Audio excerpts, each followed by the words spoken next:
September నెల అయితే వచ్చేసింది. దేశవ్యాప్తంగా ఇప్పుడు సెప్టెంబర్ 17వ తేదీన ఏం జరగబోతోంది అనే ఒక చర్చ అయితే మొదలైంది. అయితే ఇక్కడ ఆర్ఎస్ఎస్ సిద్ధాంతాల ప్రకారం, ఆర్ఎస్ఎస్ నియమావళి ప్రకారమే నడుచుకుంటారా? నిజంగా అలాంటి నియమం ఉందా? మొన్న మధ్య ఆర్ఎస్ఎస్ చీఫ్ మోహన్ భగవత్ కూడా క్లారిటీ ఇచ్చారు. నేను ఎవరుని రిటైర్ అవ్వమని చెప్పలేదు, అలాగే నేను రిటైర్ అవుతానని కూడా ఎవరికి చెప్పలేదు అనేది ఆయన ఒక క్లారిటీ ఇచ్చారు. కానీ సంజయ్ రౌత్ లాంటి వాళ్ళు మాట్లాడిన మాటలు ఏదైతే ఉన్నాయో 17వ తేదీకి 75 ఏళ్ళు నిండితే గనక ఖచ్చితంగా ప్రధాని పదవి నుంచి తప్పుకోవాల్సి వస్తుంది, కొత్త ప్రధాని రాబోతున్నారు, మోడీ రిటైర్మెంట్ అవ్వాల్సిన సమయం ఆసన్నం అయ్యింది అనేది నిజంగా అదే జరుగుద్దా? లేదు అంటే 15 ఏళ్ల పాటు ప్రధానిగా కొనసాగిన రికార్డు దక్కించుకుంటారా? మధ్యలోనే ఆగిపోతుందా? ఏంటనే చర్చ అయితే మొదలవుతుంది. ఇదే అంశం మీద చర్చించే ప్రయత్నం చేద్దాం. సార్, వాస్తవానికి ఈ చర్చ మొదలైన తర్వాత తెర వెనుక చాలా ఊహాగానాలు, చాలా రచ్చలే నడుస్తున్నాయి. ఆర్ఎస్ఎస్కి బీజేపీకి మధ్య కూడా ఏదో ఉంది అనేది లేదు. నరేంద్ర మోడీకి ఆర్ఎస్ఎస్కి మధ్య ఒక గ్యాప్ అయితే పెరిగింది. దాంతోనే ఎప్పుడు ఆర్ఎస్ఎస్ కార్యాలయానికి ఎన్నాళ్ళు వెళ్ళలేని ప్రధాని కూడా మొన్న మధ్య వెళ్ళొచ్చారు అనేది. అసలు నిజంగా ఆర్ఎస్ఎస్ నియమావళిలో 75 ఏళ్ళు నిండిన వాళ్ళు పదవీ విరమణ చెయ్యాలి అనేది దానికే కట్టుబడి ఉందా? దాన్ని ఆర్ఎస్ఎస్ నిజంగా సీరియస్గా తీసుకుంటుందా? మోడీ విషయంలో మోడీకి ఏమన్నా ఎగ్జంప్షన్ ఉందా? బేసిక్గా ఆర్ఎస్ఎస్ గురించి, బీజేపీ గురించి తెలియని వాళ్ళు నోటుకొచ్చింది ఏదేదో మాట్లాడతారు, లేదా హాఫ్ నాలెడ్జ్ గాళ్ళు మాట్లాడతారు. ఆ రెండు సంస్థలకి వాటి నిర్వహణ విధానం తెలిస్తే అర్థమవుతుంది. ఆర్ఎస్ఎస్ ఏ సంస్థల్ని కూడా శాసించదు. ఆర్ఎస్ఎస్ భావజాలంతో సంస్థలు పుడతాయి, ఆర్ఎస్ఎస్ భావజాలంతో సంస్థలు నడుస్తాయి. అంతే తప్పించి తను పుట్టించి పెంచి పోషించి వాళ్ళ నెత్తిన రుద్దదు, మీరు ఇట్లా ఉండాలి, ఇట్లా చెయ్యాలనేది. విశ్వ హిందూ పరిషత్తు వాళ్ళ అధ్యక్షులు, వాళ్ళ వ్యవహారం అంతా వాళ్ళే చూసుకుంటారు. ఎవరు సెలెక్ట్ అయ్యారో వచ్చి ఆర్ఎస్ఎస్కి ఓసారి నమస్కారం పెట్టిపోతారు. ఏబీవీపీ అంతే, భారతీయ జనతా పార్టీ అంతే. అంతేగాని మీ దాంట్లో ఇతన్ని అధ్యక్షుడిగా పెట్టుకో, ఇతన్ని రాష్ట్ర అధ్యక్షుడిగా పెట్టు, లేకపోతే ఇతనికి అని సిఫార్సు లేఖలు ఇచ్చే అలవాటు ఆర్ఎస్ఎస్కి ఎప్పుడూ లేదు. సిఫార్సులు చేసే అలవాటు ఆర్ఎస్ఎస్కి ఎప్పుడూ లేదు. వీళ్ళని పెట్టుకోండి, వీళ్ళని తీయండి అన్నటువంటి. నరేంద్ర మోడీని ఆర్ఎస్ఎస్ ఏమీ పంపించలేదు. ఆర్ఎస్ఎస్లో నరేంద్ర మోడీ పనిచేశాడు. పనిచేసినటువంటి వాళ్ళని పరివార సంస్థలకి బాధ్యతలు అప్పచెప్పడం అనేది జరుగుతూ ఉంటుంది. ఏది వాళ్ళు అడిగితే. ఇప్పుడు బీజేపీ అడిగింది, మాకు ఒకళ్ళు కొంచెం ముఖ్యమైన వాళ్ళు కావాలని, రామ్ మాధవ్ని పంపించారు, పని అయిపోయింది, వెనక్కి వచ్చేసేమన్నారు, అయిపోయింది, సింపుల్ అక్కడ. అలాగే నరేంద్ర మోడీ రాజకీయపరమైనటువంటి అంశాలకు సంబంధించి భారతీయ జనతా పార్టీకి ఎప్పుడో ఇచ్చేసింది ఆర్ఎస్ఎస్. అతను ఇప్పుడు బీజేపీ ఆస్తి తప్పించి ఆర్ఎస్ఎస్ ఆస్తి కాదు. రెండో పాయింట్ ఏంటంటే, ఈ 75 ఏళ్ళు అన్నటువంటి పాయింట్ని ఆర్ఎస్ఎస్ తీసుకురాలేదు అసలు. అది తీసుకొచ్చుకున్నది భారతీయ జనతా పార్టీలో పెదవులకు సంబంధించి ఇచ్చేటటువంటి సందర్భంలో తెచ్చుకున్నటువంటిది. అయితే అదే నిజమైతే దత్తాత్రేయ నిన్నటిదాకా గవర్నర్గా ఎట్లున్నాడు? దత్తాత్రేయ మొన్న కూడా ఉన్నాడు కదా గవర్నర్గా, మొన్న ఈ మధ్యనే కదా తీసింది ఆయన్ని. 75 ఏళ్ళు దాటిన వాళ్ళు అనేక మంది ఉన్నారు గవర్నర్లకు పదవుల్లో, కేంద్ర మంత్రుల పదవుల్లో కూడా ఉన్నారు. బేసిక్గా అదేమీ లేదు. ప్రధానమంత్రి పదవికి వచ్చినప్పుడు అద్వానీని పక్కన పెట్టడం కోసం ఈ పని చేశారు అన్నది ప్రధానమైనటువంటి అభియోగం. బట్ అద్వానీ అప్పటికే 85 ఏళ్ళు దాటిపోయింది ఆయనకి. నరేంద్ర మోడీ టేకప్ చేసే టైంకి 85 ఏళ్ళు దాటిపోయింది ఆయనకి. ఆయనకి ఒక ఛాన్స్ ఇచ్చారు. ఆయన డిప్యూటీ ప్రైమ్ మినిస్టర్గా 2 టర్మ్స్ చేశారు. 13 నెలల పాలనలోనూ చేశారు, 5 సంవత్సరాల పాలనలోనూ ఆయన డిప్యూటీ ప్రైమ్ మినిస్టర్ అద్వానీ. ఆ తర్వాతన ఆయనే ప్రధానమంత్రి అభ్యర్థిగా 2009 ఎన్నికలకు వెళ్ళారు. ప్రజలు అంగీకరించలేదు ఆయన్ని. పైగా కాంగ్రెస్ పార్టీకి భారీ మెజార్టీ ఇచ్చారు. అప్పుడు కాంగ్రెస్ అంతకుముందు 147 ఉంటే అద్వానీ ప్రధానమంత్రి అభ్యర్థి అన్నప్పుడు 205 వచ్చినాయి కాంగ్రెస్కి. అప్పుడు ఆలోచించారు వాళ్ళు, బేసిక్గా గ్రౌండ్ లెవెల్లో ఆలోచించిన తర్వాత కొత్త ఫేస్ ఎక్స్పెక్ట్ చేస్తున్నారు. పబ్లిక్ కొత్త ఫేస్ ఎక్స్పెక్ట్ చేస్తున్నారు. అంతకుముందు ఏది అటల్ బిహారీ వాజ్పేయి అనే ఫేస్ని పబ్లిక్ యాక్సెప్ట్ చేసినంత వరకు ఉంచారు. వాజ్పేయి తర్వాతన అద్వానీని తెర ముందుకు తెచ్చారు. ప్రజలు యాక్సెప్ట్ చేయట్లేదు. వాజ్పేయి గనక ఓపిక ఉంటే కంటిన్యూ చేసి ఉండేవాళ్ళు. ఆయన అప్పటికే మానసికంగా స్థిరత్వం కోల్పోవడంతో పక్కన పెట్టారు. ఇక కొత్తగా అనుకున్నప్పుడు ఎక్కువగా పబ్లిక్లో ఫెమిలియారిటీ ఎవరికి ఉంటుందంటే మోడీ పేరు బాగా చర్చకు వచ్చింది. ఇప్పుడు యోగి ఆదిత్యనాథ్ పేరు వస్తుంది, అలాగే అమిత్ షా పేరు వస్తుంది, అలాగే అప్పుడు మోడీ పేరు తెర మీదకి వచ్చినప్పుడు వీళ్ళందరూ కూర్చున్నారు, బీజేపీ వాళ్ళందరూ కూడా. రాజ్నాథ్ సింగే అధ్యక్షుడు అప్పుడు, గుర్తుపెట్టుకోవాల్సినది. ఆ పేరుని అనౌన్స్ చేసిన వాడు రాజ్నాథ్ సింగ్. తను ప్రధానమంత్రి అభ్యర్థి అని చెప్పుకోవాలి ఆయన, లేకపోతే అద్వానీ ప్రధానమంత్రి అభ్యర్థి అని చెప్పాల్సింది ఆయన కదా. వాళ్ళ పార్టీకి సంబంధించి క్రియాశీలకమైన నాయకులందరూ కూర్చున్నప్పుడు భవిష్యత్తు పార్టీ బాగుపడాలంటే ఇది బెటరు, మోడీ అయితే బెటరు అని డిసైడ్ అయ్యాక అప్పుడు అధికారిక అనౌన్స్మెంట్ ఆ తర్వాత జరిగింది. మీటింగ్ డెసిషన్ తీసుకుంది బీజేపీ, నాట్ ఆర్ఎస్ఎస్. బీజేపీ తీసుకున్న నిర్ణయాన్ని రాజ్నాథ్ సింగ్ వెళ్ళి ఆర్ఎస్ఎస్కి చెప్పుండొచ్చునేమో, మా డెసిషన్ ఇదని. వాళ్ళకి 3 నెలలకు ఒకసారి మీటింగులు జరుగుతాయి. ఆర్ఎస్ఎస్ పరివార సంస్థల అగ్రనాయకుల మీటింగ్ జరుగుతాయి 3 నెలలకు ఒకసారి. 2 గంటలు కూర్చుని మాట్లాడుకుంటారు, వీళ్ళ అభిప్రాయాలు పంచుకోవడం. ఇట్స్ ఎనఫ్, శాసించరు ఎవరినెవరు కూడా. అది జస్ట్ ఫీడ్బ్యాక్ ఇస్తారు అనుబంధ సంస్థలు, అంతే జరిగేది. అప్పుడు మోడీని అనుకున్నారు. మోడీని కాదు ప్రధానమంత్రి ఇంకొకళ్ళు కావాలి అనుకునేది బీజేపీలో రావాలి ఆలోచన, ఆర్ఎస్ఎస్లో కాదు రావాల్సింది. మోడీకి ఓపిక అయిపోయింది అని ఎప్పుడు అనుకుంటారు? మోడీని ప్రధానమంత్రి అభ్యర్థిగా పెట్టే నాటికి ఈ దేశంలో ఇండియా టుడే అనేది బీజేపీ వ్యతిరేక వ్యవస్థే కదా. రాజ్దీప్ సర్దేశాయ్ అంటేనే బీజేపీ అంటే మండిపడేటటువంటి బ్యాచ్. అలాంటి India today mood of the నేషన్లో ఆ రోజుల్లో మోడీకి 30% ఆదరణ ఉండేది. అలాంటి స్టేజీలో వచ్చిన మోడీ ఇవాళ ఎంతలో ఉన్నాడు? 52% ఉన్నాడు స్టిల్ నౌ. అతనికి దగ్గరలో ఎవరున్నారు అసలు?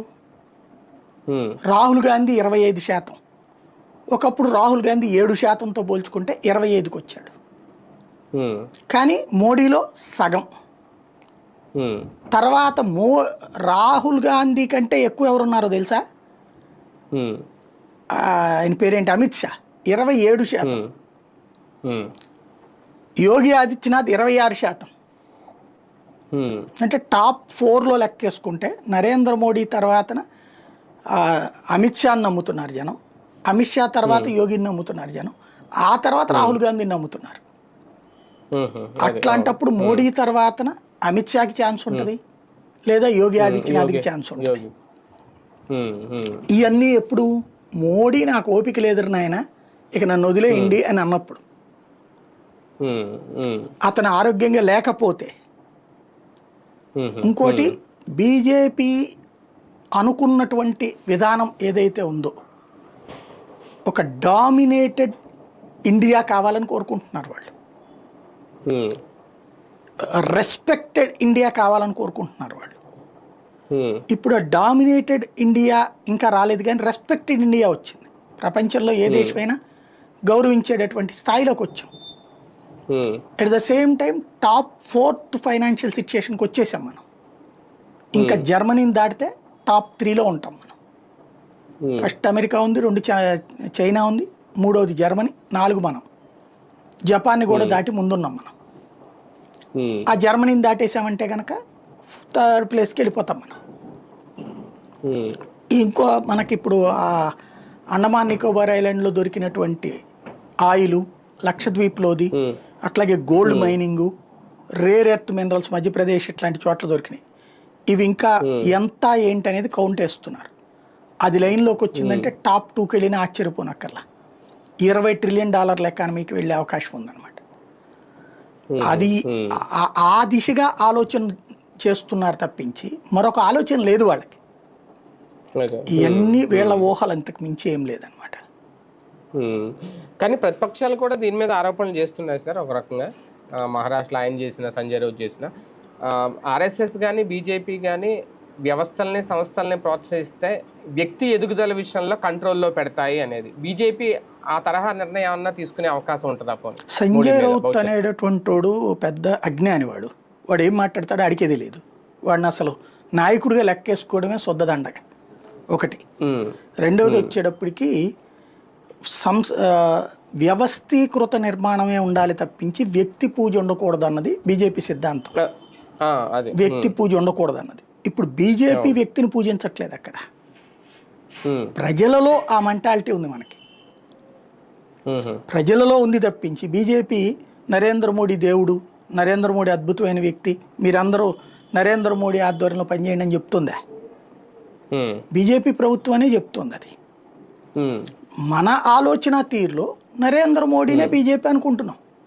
మొన్న ఎవరో మన రాధాకృష్ణ గారు రాసినట్టున్నారు, లేకపోతే ఎవరు మాట్లాడడం ఏదో జరిగింది. ఏది ఆయన పేరు రాజ్దీప్ సర్దేశాయ్ మాట్లాడాడు. బీజేపీ కంటే కూడా నరేంద్ర మోడీకి ఆదరణ ఎక్కువ ఉందని. వాజ్పేయి అప్పుడు కూడా అదే అంటే అదే అన్నాడు అనమాట. వాజ్పేయి కూడా నిర్మోహమాటంగా చెప్పాడు అనమాట. ఇవన్నీ మీరు రాసుకోవడానికి బాగుంటుంది. బీజేపీ లేని నేనుండను, నేను లేని బీజేపీ లేదు. ఇప్పుడు ఏమైనా బీజేపీతో విభేదించి నరేంద్ర మోడీ ఏమైనా పార్టీ పెడితే ఈయన ఎక్కువ అది ఎక్కువ అని తేలుద్ది. పెట్టడు కదా. నరేంద్ర మోడీ లేకపోతే ఇప్పుడు ఎదువరకు అటల్ బిహారీ వాజ్పేయి లేకపోతే ఏముండవు అనుకున్నారు. మోడీ వచ్చాడు. మోడీ లేకపోతే యోగి ఉంటాడు, యోగి లేకపోతే గడ్కరీ ఉంటాడు, గడ్కరీ లేకపోతే అన్నామలై ఉంటాడు. ఇప్పుడు 8 మంది ఎంపీలు గెలిచారండి మన తెలంగాణలో. దేన్ని చూసి గెలిచారు? బీజేపీని చూసి గెలిచారా, మోడీని చూసి గెలిచారా? భారతీయ జనతా పార్టీకి ఓటేశారు కదా, మోడీకి కాదు కదా వాళ్ళు ఓటేసేది. మోడీ అనేవాడు నాయకుడు భారతీయ జనతా పార్టీ. కొంత ప్రభావం ఉంటదేమో మోడీ. అది ఎవడు ఎలా డిసైడ్ చేస్తారంటున్నా. ఇప్పుడు రాహుల్ గాంధీ ఎక్కువ, కాంగ్రెస్ ఎక్కువ. రాహుల్ గాంధీ వితౌట్ కాంగ్రెస్ వెళ్ళి పోటీ చేస్తాడా? చేయడు కదా. ఇంకా దాంట్లో ఎలా లెక్క తీస్తాం బేసిక్గా? అంటే పార్టీకి సరైన నాయకత్వం అనేది కూడా ఇంపార్టెంటే కదా సార్. రాహుల్ గాంధీకి అలా లేదనే కదా ఇప్పుడు ఆయన్ని సొంత పక్షాలే వ్యతిరేకిస్తున్నాయి కదా. మమతా బెనర్జీ లాంటి వాళ్ళే ఆయన ప్రధాన అభ్యర్థిగా అంటే వ్యతిరేకిస్తున్నారు కదా. ఇక్కడ ఆ వ్యతిరేకత అయితే లేదు కదా. ఆ కూటమి ఏంటది? అతుకుల బొంత కూటమి. అంటే కాంగ్రెస్ నుంచి విడిపడ్డోళ్ళు, వీళ్ళందరూ భారతీయ జనతా పార్టీతో కలిసి ఉండేవాళ్ళు. నాయకుడిని బట్టినే ఉంటుంది అక్కడ. కానీ నాయకుడి చరిష్మా కోసం వ్యవస్థ ఉండవదు అక్కడ. నాయకుడు తనను తాను ప్రూవ్ చేసుకోవడం సహజం ఎవరైనా సరే. చంద్రబాబు వేరు, తెలుగుదేశం వేరంటే ఎట్లాగా? బాబు లేని తెలుగుదేశం లేదంటే ఎట్లాగా? ఎన్టీ రామారావు పార్టీ పెట్టాడు, ఉంది కదా. చంద్రబాబు చేతిలోనే ఉంది కదా పార్టీ, రేపు లోకేష్ చేతిలోనే ఉంటుంది. అది కామన్. పార్టీ అనేటటువంటిది ఒక ప్లాట్ఫామ్ నాయకుడికి. అలాగే మోడీకి అది ఒక ప్లాట్ఫామ్. మోడీ లేకపోయినా బీజేపీ అట్లాగే ఉంటుంది, ఎక్కడికి పోదు. మోడీ వెళ్ళిపోయింది కాబట్టి బీజేపీ మూసేస్తారా? అది కామన్గా ఆలోచించాలన్నమాట. అంటే ఇప్పుడు మోడీ మీద ఇక్కడ మోడీ అనే వ్యక్తి ఉన్నారు కాబట్టి ఇటు ఆర్ఎస్ఎస్ ఇటు బీజేపీ మీద వస్తున్న ఆరోపణలకు మోహన్ భగవత్ సైతం క్లారిటీ ఇచ్చుకోవాల్సి వచ్చింది. అదేం లేదు. మోహన్ భగవత్ మొన్న మధ్యన ఆయన ఒక 2 గంటలు మాట్లాడారు. అందులోంచి ఒక ముక్క కట్ చేసి ఆయన ఎవరితోనో ఇంటర్వ్యూ ఇచ్చినప్పుడు 75 ఏళ్ల గురించి మాట్లాడుకొచ్చారు. ఓపిక లేకపోతే ఇట్లా ఉంటుంది అనేసి దాన్ని మోడీకి రుద్దారనమాట. మోడీని సంఘం శాసిస్తోంది అన్నటువంటిది. ఆ అభిప్రాయ భేదాలు లేకుండా అసలు అట్లాంటిది ఏం లేదని చెప్పుకొచ్చారు. ఇప్పుడు ఆయనైనా సరే ఆర్ఎస్ఎస్లో ఇప్పుడు మీకు ఎక్కడే ఎందుకండి, కమ్యూనిస్ట్ పార్టీలో ఉంటారు. వాళ్లే కదా చివరి దాకా నాయకులు. గాంధీల కుటుంబంలో వాళ్లే కదా నాయకులు. వీళ్ళ దాంట్లో అధ్యక్షులు మారుతానే ఉంటారు. బీజేపీలో అధ్యక్షులు ఏం శాశ్వతం కాదు కదా. వెంకయ్యనాయుడు అధ్యక్షుడిగా చేశాడు, నడ్డా అధ్యక్షుడిగా చేశాడు, రాజ్నాథ్ అధ్యక్షుడిగా చేశాడు, రేపు ఇంకొకళ్ళు ఉండొచ్చు. ఇది పబ్లిక్ కరిష్మా అంతే. పబ్లిక్లో వాల్యూ ఉంటుంది. అంతకు మించి వేరే కాన్సెప్ట్. ఇప్పుడు ఆర్ఎస్ఎస్లో మోహన్ జీ భగవత్కి ఆయనకు ఓపుకున్నంత వరకు ఆయన ఉంటాడు ఆ ప్లేస్లో. ఆయన వద్దు అనుకున్నప్పుడు వేరే వాళ్ళని పెడతారు. అక్కడేమీ లిమిట్లు పెట్టలేదు సంస్థల్లో. ఆ లెక్కనైతే కనుక అసలు సంస్థలు నడిచేయే కాదు బేసిక్గా. ఇవాళ ఉన్న యంగ్స్టర్ యాక్టివిటీలో చూస్తే ఎంత ఓపిక ఎక్కడ ఉంటుంది? ఆయన మొన్న 3 రోజుల పాటు మీటింగ్ జరిపాడు మోహన్ భగవత్ గారు. దాదాపుగా 12 అంశాల మీద మాట్లాడాడు ఆయన. ప్రతి అంశం మీద సంఘ విధానాన్ని ఎక్స్ప్లెయిన్ చేసుకొచ్చారు. అందులో ఎస్పెషల్లీ ఇప్పుడు ఆర్ఎస్ఎస్కి సంబంధించి పర్యావరణం గురించి వాళ్ళ ఆలోచన ఏంటి, అలాగే దేశంలో జనాభా గురించి వాళ్ళ ఆలోచన ఏంటి, ఏది 3 పిల్లలు ఆ పైన ఉండాలంటే ఎట్లాంటి ఆలోచన ఉండాలి, ఇవన్నీ ఎక్స్ప్లెయిన్ చేసుకొచ్చారు ఆయన. వాళ్ళ విధానం ఏంటి అన్నటువంటి, మైనారిటీలతో ఎట్లా ఉండాలి, ఇవన్నీ కూడా అదంతా వదిలిపడేసి ఈ కేవలం ఈ ఒక మొక్క కట్ చేసి మాట్లాడుకుంటున్నారు ఎవరికాళ్ళు. అది సరే, ఒకటి అద్వానీ గారిని ఓకే తప్పించారా, ఆయన స్వచ్ఛందంగా ఆయన తప్పుకున్నారా, లేదంటే వీళ్ళు వ్యూహాత్మకంగా తప్పించారా అనేది పాయింట్. రేపు 17వ తేదీన ఒకవేళ ఈయన స్వచ్ఛందంగా ఏమన్నా తప్పుకుంటే ఓకే అంటుందా బీజేపీ? ఆయన తప్పుకునే ఉద్దేశం లేదు. అలాగ ఉండేటట్టయితే ముందుగానే ప్రిపేర్ చేస్తారు. అద్వానీని పక్కన పెట్టి మోడీని పెట్టాలనుకున్నప్పుడు మీరు ఒకసారి అబ్జర్వ్ చేస్తే ఒక్కసారిగా national international media local mouth publicity అన్నిట్లలో మోడీ గురించి తెర మీదకి తెచ్చారు, ముందు బాగా ప్రచారం తెచ్చారు. ఆ తర్వాతను మోడీని ప్రధాన అభ్యర్థిగా ప్రకటించారు, అద్వానీని పక్కన పెట్టారు. అద్వానీని పక్కన పెట్టడం అంటే ఆయనే ఇంకేం మాట్లాడలేదు బేసిక్గా, అప్పటికి అయిపోయింది. అంటే అక్కడ డిసైడ్ అయిపోయింది. అది సైకలాజికల్గా ప్రిపేర్ చేస్తారు వాళ్ళు, గబక్కన ఒకళ్ళని బీకేసి ఒకళ్ళని బెటర్ అట్లాగా. సైకలాజికల్ ప్రిపరేషన్ ఇప్పుడేమీ మోడీకి ఆల్టర్నేటివ్గా ఎవరిని పెట్టట్లేదు వాళ్ళు. కాబట్టి అసలు ఆలోచనే ఏమీ లేదు, మోడీ తను లెక్కేసుకోవాలంతే. దీని ద్వారా ప్రతిపక్షాలు ఏమైనా ప్రయోజనం పొందాలనుకుంటున్నాయా? ఆర్ఎస్ఎస్కి బీజేపీకి మధ్య ఏదో నడుస్తోంది, ఏదో విభేదాలు మొదలయ్యాయి అనే ప్రచారం ద్వారా రేపు జరగబోయే ఎలక్షన్లకు సంబంధించి ఏమైనా ప్రయోజనం ఉంటుందా? ఏం లేదు. బేసిక్గా ఏమైపోయిందంటే ప్రతిపక్షాలకి వీళ్ళు వ్యక్తి ఇమేజ్ ఆధారిత నాయకులు, వీళ్ళందరూ కూడా లైక్ గాంధీల కుటుంబం, రాహుల్ గాంధీ అది కాకుండా ఇంకే ఉంది ఆయనకి క్వాలిటీ, ప్రియాంకకే ఉంది అది కాకుండా క్వాలిటీ. వీళ్ళు ఏమన్నా పబ్లిక్లో నుంచి ఏమైనా తీసుకొచ్చారు? ఏదో మొన్న వచ్చి చెప్తున్నాడు, పోస్టర్లు అతికిచ్చాడట ఎప్పుడు చిన్నప్పుడు, వాళ్ళ నాయనమ్మ ఏమైనా ఫోటో కోసం తీసిందేమో, వీళ్ళు ఏమైనా మైదా కొనుక్కొచ్చుకుని ఏదో 4 షాపుల్లో పనిచేసి తెచ్చినట్టు సినిమాలు చెప్తున్నాడు ఆయన. అట్లాగే ఇప్పుడు మిగతా నాయకులు అందరూ చూసుకున్నా వాళ్ళ కుటుంబ పార్టీలో కుటుంబ వ్యవస్థలతోనూ నడిచినటువంటి వాళ్ళు. కాబట్టి వాళ్ళందరూ వ్యవహార శైలికి నరేంద్ర మోడీ వ్యవహార శైలికి కంప్లీట్ డిఫరెన్స్ ఉంటుంది. నరేంద్ర మోడీ వ్యవహార శైలి వ్యవస్థ ఆధారంగా ఎదిగినోడు, సంస్థలో వ్యవస్థ ఆధారంగా ఎదిగినోడు. ఇవాళ నరేంద్ర మోడీ అనేటటువంటి వ్యక్తిని వాళ్ళు ఎందుకు విభేదిస్తున్నారయ్యా వాళ్ళందరికీ అంటే, వీళ్ళ అందరి చరిష్మా పడిపోయింది అతని ముందు. అంటే కంపారిజన్ మీరు వెరీ సింపుల్, జవహర్లాల్ నెహ్రూ ఉన్నప్పుడు కూడా వాజ్పేయి ఉన్నాడుగా, వాజ్పేయి ఆనలేదే నెహ్రూ ముందుకు చూస్తే. ఇందిరాగాంధీ కూడా ఉందిగా, కానీ ఇందిరాగాంధీ ముందు కూడా వాజ్పేయి ఆనలా జనానికి.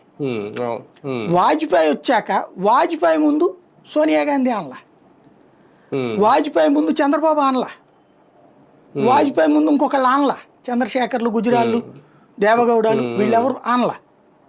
కాబట్టి వాజ్పేయి బేస్ నడిచింది అక్కడ.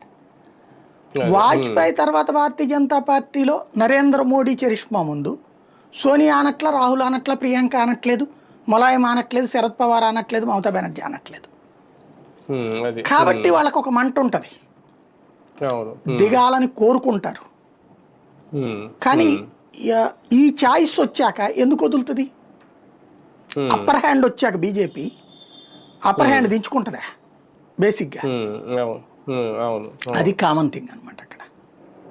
రైట్ రైట్ చూద్దాం. మొత్తానికి బీజేపీకి ఆర్ఎస్ఎస్కి మధ్య ఎలాంటి విభేదాలు కానీ గ్యాప్లు కానీ లేవు అనేది అందరికీ తెలిసిన అంశం. కాకపోతే ప్రతిపక్షాలు దీని మీద రాజకీయం చేయాలనుకుంటున్నాయా, ఎంతవరకు సక్సెస్ అవుతాయి? రేపు 17వ తేదీన ఎలాంటి రిటైర్మెంట్లు అయ్యి ఉండవు, కానీ ఒక ప్రచారం అయితే 4 రోజులుగా నడుస్తుంది, గత కొద్ది రోజులుగా. దానికి ఒక క్లారిటీ ఇచ్చే ప్రయత్నం అయితే ఇది చూద్దాం.